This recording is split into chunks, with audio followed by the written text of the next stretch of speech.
نہ بنائے، یعنی ان کی بات جیسے آج تمہارے اندر یہ بات آ گئی ہے بھائیوں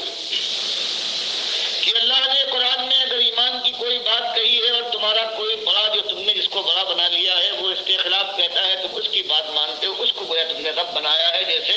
حدیث ابن حاتم طائی کی حدیث میں ہے، جب انہوں نے اس بات کے اوپر اعتراض کیا تو شک ان کو پیدا ہوا. یہ اللہ تو فرماتا ہے کہ اہل کتاب یہ ہیں، یہ ارباب من دون اللہ بنا لیا ہے اپنے پیروں اور اپنے مولویوں کو. تو انہوں نے کہا کہ اللہ کے نبی صلی اللہ علیہ وسلم ہم نے تو ایسا نہیں کیا. جب آپ نے فرمایا کہ ایسا نہیں ہوتا تھا کہ تم اپنی کتابوں کے کسی حکم کو اپنے سامنے پاؤ اور پھر تمہارا کوئی بڑا ہے اس کے خلاف فتویٰ دے، تم اس کا فتویٰ نہیں مانتے تھے، کتاب کو رد کرتے تھے. فرمایا یہ بات تو ہے،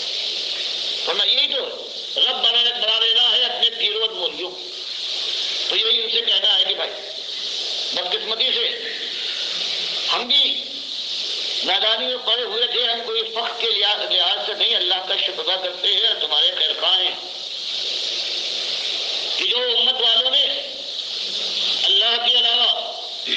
دوسروں کو اپنا رب بنا لیا ہے، ان کی بات ان کے فیصلے کو وہ مانتے ہیں. تو میرے بھائیوں یہ بات ہمیں چھوڑ دینا چاہیے.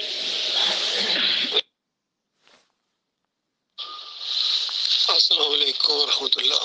یہ بہت ہی مختصر کلپ ہے ڈاکٹر مسدد عثمانی رحمۃ اللہ علیہ کا، لیکن علم کا ایک سمندر ہے، پورا گویا دین کا ایک مزاج اس کے اندر بند ہے، اور اس بات پر زور دے رہے ہیں اور بڑی پیار اور محبت کے ساتھ سمجھا رہے ہیں کہ دیکھو بھائیو، اللہ کے مقابلے میں کسی کی بات نہ مانو، بس یہ بات چھوڑ دو. ہاں جب تک معلوم نہیں تھی، اللہ کی بات سامنے نہیں آئی ہے آپ کے، تب تک تو کچھ مجبوری ہے، لیکن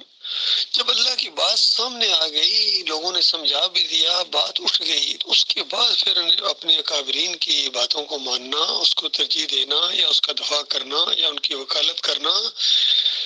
یہ بدبختی اور جہالت کی انتہا ہوگی. ایسا لگتا ہے ڈاکٹر صاحب اپنے ساتھیوں کو کہہ رہے ہیں کہ یہ جو اللہ کے مقابلے میں تم لوگوں نے یہ محمد حنیف کی بات کو مان لیا ہے، یہ بہت بڑا ظلم کیا ہے، بہت بڑی غلطی کی ہے. ایسا نہیں ہونا چاہیے. بس محمد حنیف کو سمجھاؤ کہ دیکھو اللہ کا مقابلہ کر کے اپنی بھی آخرت برباد کرو گے، اور ان لوگوں کی جو پیچھے چل رہے ہیں، کچھ نادانی کے ساتھ چل رہے ہیں، کچھ مفادات کی وجہ سے چل رہے ہیں، بہرحال چل تو رہے ہیں، یہ سارے آگ کے اندر اتر جائیں گے اگر آج رک کے توبہ نہ کی، پیچھے نہ مڑے، ایمان کی طرف واپس نہ آئے. تو یہ معاملہ میرے پیارے بھائیوں، یہ ظلم ہوا، ہمیشہ یہی ہوا ہے کہ اللہ کے مقابلے میں شیطان کھڑا ہو گیا اور اس نے اپنی بات منوائی اپنے چیلوں کے ذریعے، اور پھر ان کی آخرت برباد کی یاد ان کے بچوں کی.